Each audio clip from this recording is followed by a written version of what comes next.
Alright, so currently there's a trend in the IEM market where planar magnetic drivers are getting really popular, so it was only like a matter of time before I got one to review. This is the Tin Hifi P1 Max. Let's talk about it. As usual, we got a few disclaimers. This was sent out to me for review, but that won't affect my review in any way, shape, or form. Everything you're going to hear here is going to be my own personal opinion. Also, this is going to be more of a gamer review versus an audiophile review. While I will be touching on audiophile aspects and, basically explaining the audiophile aspects, I'll be explaining how that'll affect its performance in games and if it's, good or not for gaming, depending on what types of games you play. So, that being said, let's get started. Starting with the box of the P1 Max, it's very much similar to like Tin Hi-Fi's other offerings, where the box is almost like a jewelry box. Inside, you get a carrying pouch, the IEMs themselves, a fairly nice cable, a bag of silicone tips, and foam tips, and of course paperwork.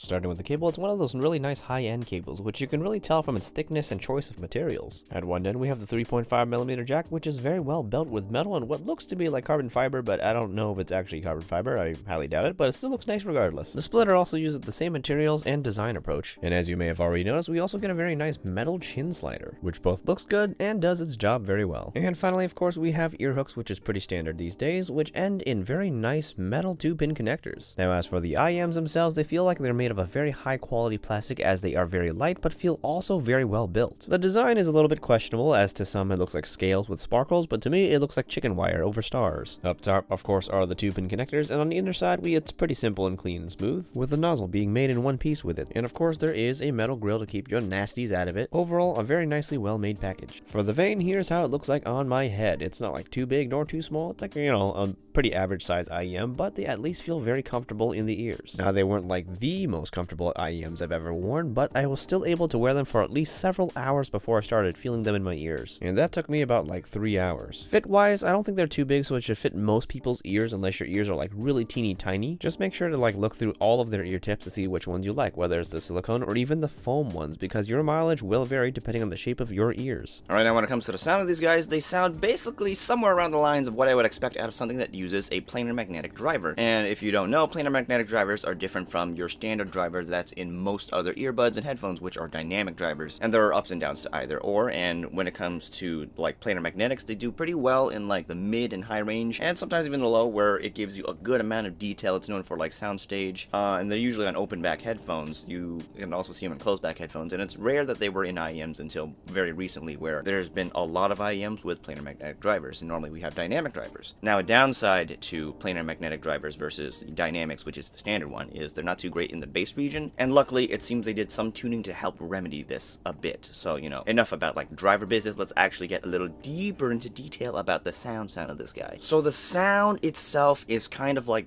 balanced-ish, where they tried to kind of be balanced and try to like, boost a few things here and there to bring out some little bits and pieces that the maker would like. And what I'm trying to say is it kind of has Tin's like, their signature Tin Hi-Fi sound, where they focus a bit more on the mids and the high range and try to give you some details in that area. So it's like balanced-ish, but there seems to be like a slight boost in the mid-range area, particularly at the upper mids. Alright, let me just go into detail into this from like lows to highs in like that order, so we're a little bit more organized. At the low range, being a planar magnetic, I would expect something with like, a weaker bass, not as great of a bass, but I was surprised to find that they kind of did a little work to give the bass a bit more oomph. Like, it's not a very boomy bass, it is a punchy bass. So there's a decent amount of punch there, and it's not like overwhelming, but it's definitely makes itself present, but it's not going to be, the main star of the show. It's definitely going to be mids for that. But overall, even then, the bass is pretty clean, I would say. There are times when I felt like it just kind of wasn't enough in some tracks, depending on the song you're listening to, but like in things that are more bass heavy, it will make itself known, but it won't be like the most known thing in the world in the track. Because while there is a fair extension, like a pretty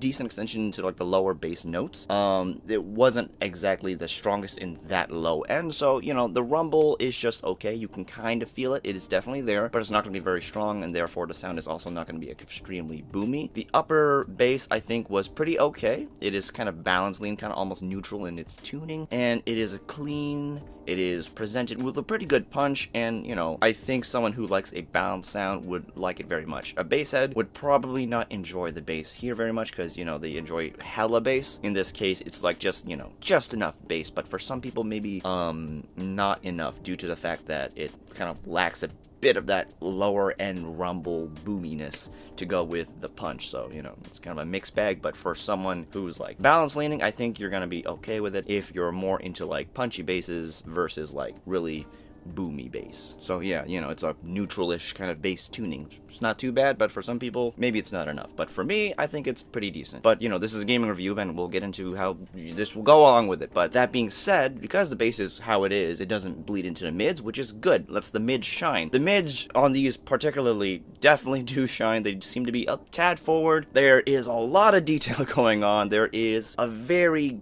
great amount of clarity. And because of that, they do come off intense on occasion. Like some tracks that are very mid-focused, especially in the upper mids, the sound can be rather bright and intense, and it can be a little bit much for people who are like afraid of like very intense sounds in the mid-range just coming at you. So like they're not relaxed by any means. The mids make themselves known, and there's just so much detail in there. The same kind of goes with the high range, where there's just a whole lot of detail, a lot of clarity, just a lot going on, and it mixes well with the mid-range. Just does a really good job. And this is something I usually expect out of Tin Hi-Fi, because Tin really likes doing this with their mid and high range, just having those as their focus and trying to get the details right. And with the fact that they use planar magnetic drivers, I think it really works well with the sound profile they typically like to employ. Now, back onto like the actual, a little bit more nitty-gritty on the highs. The high range, yeah, it's very detailed, it's very clear, and the range of it actually goes pretty high up there, and they try to seem to have it roll off at some point, but it still goes pretty high in the range. But they wanted to play it safe, clearly. They don't want to extend it too much, so that way, you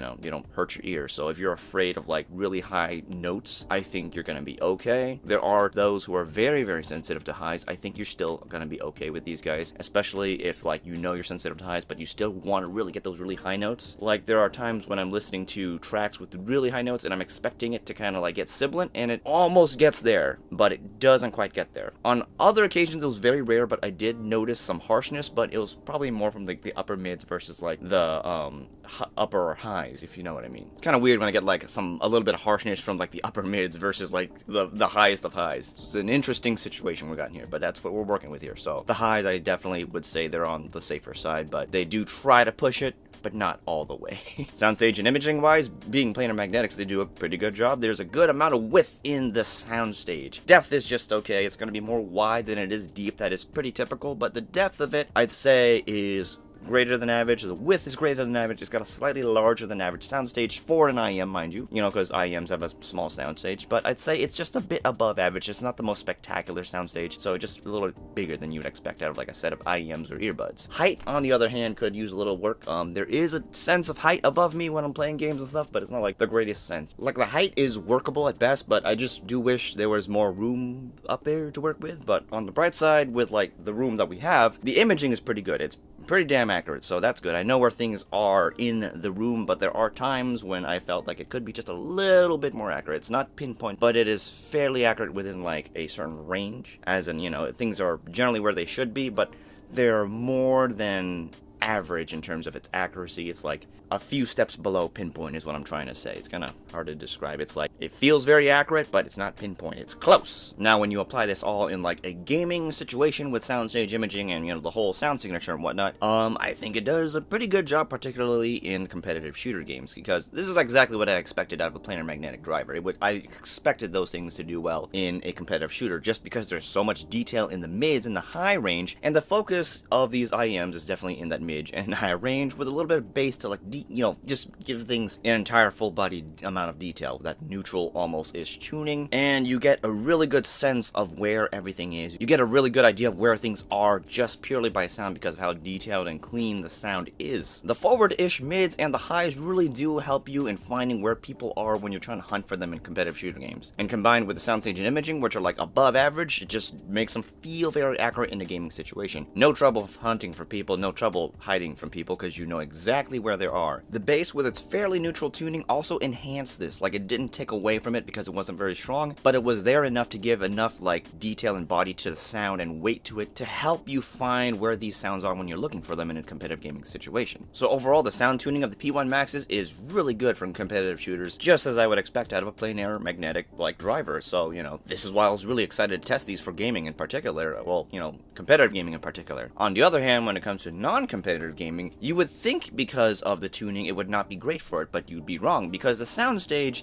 and imaging does a pretty good job giving you amount of, the size and direction and whatnot. And you would think that the mids and the highs would just be the main focus and like the bass would make things boring. But no, the bass is still, like I said, it's got the neutral tuning and it still makes itself there. And the punchiness really does help give a little bit life to the sound. So it was like pretty okay. I wouldn't say it was amazing because the lower bass region, if there was more of that, we would get more body to the sound and it would be more immersive. But considering how the tuning is, with the bass being more punchy than boomy and like the mids and the highs definitely shining a little bit more than the bass regions, it still did a pretty okay job in like less competitive gaming situations where you want more immersion in your like, worldly kind of open world types of games. So even then, in those situations when I was using this, I still had a pretty good time. I do think there are better sets for those kind of situations because, they just give you just more immersive sound, and I do think it has a lot to do with how the bass is tuned on these things, but still, I wouldn't say that it was like bad for those kind of games. It was just okay. Like it's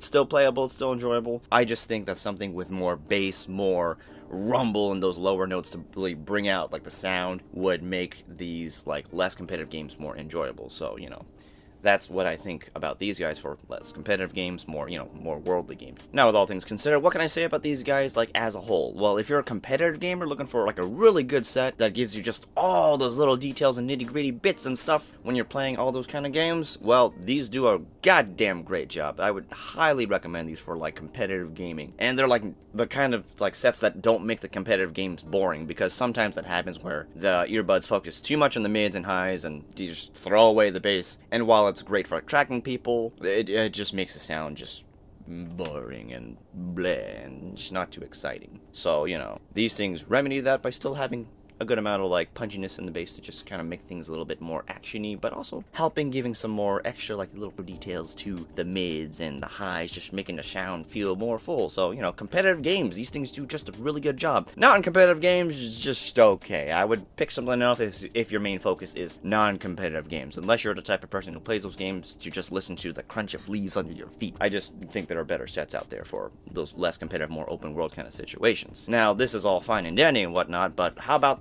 when it comes to like the price with these guys? So the price of these seem to fluctuate a lot.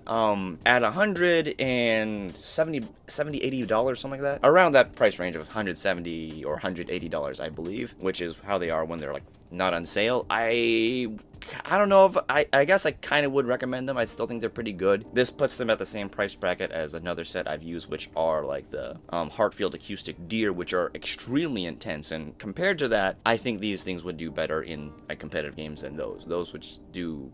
They're just really intense, so, if you're an intense sound person, I think they still would do a pretty good job in competitive games, but just not as good as these, because the bass on those ones is just very strong in comparison to these, and the bass's neutral tuning here will just do you better in those situations. The acoustic gears would do better in, like, less competitive games than these, just because of how they are, but, that's how it goes for those two. So, I guess if you're finding them at that price range, and that's the only price range you can find for these guys, then these would do better for the competitive games. I would get the Hartfield Acoustic Deer for non-competitive if you're paying that price. But that's if you find them at this price range. Oftentimes, I find the P1 Maxes going for like $130 or even $120. So if you can get it at that price and you're a competitive gamer, just go for it. That's super worth it. It just gives you a lot for your sound. If you're a non-competitive gamer, but you still play some competitive games, maybe get it. If you're someone who completely doesn't play any competitive and you focus purely on non-competitive, I get something else. That's just, like, they do okay, but there's better options for those types of games, And so, yeah, that's basically all I got for today. So if you do want to buy these guys, I will leave a link in the description. It helps give me a kickback in this channel. I think they do anyway. I don't keep track sometimes because I'm not the brightest person in the world. But fact is, link in the description if you want to purchase these guys. Hopefully they're like at the $120 mark when you see them. So yeah, that's all I got today. Leave me a like if this video did help you out in your buying decision and whatnot. Subscribe for more content. If you want to know when I'm posting next, I talk a lot about IEMs and headphones. Sometimes keyboards here. We'll see how things go. So, subscribe, you'll see more. Notification bell thing if you want to know when I'm posting next as well. Also, I stream on Twitch in case you want to see me live, die. It's been a little bit hectic, so I haven't been on as much as I'd like to. I have like a job, and then there's also like job transitions, possibly. A lot of stuff going on in my life. So if I post slow, I'm also sorry about that. But thanks for sticking by and experiencing this channel as I've made it to be. So that being said, that's it. That's all I got today. I'm just goodbye.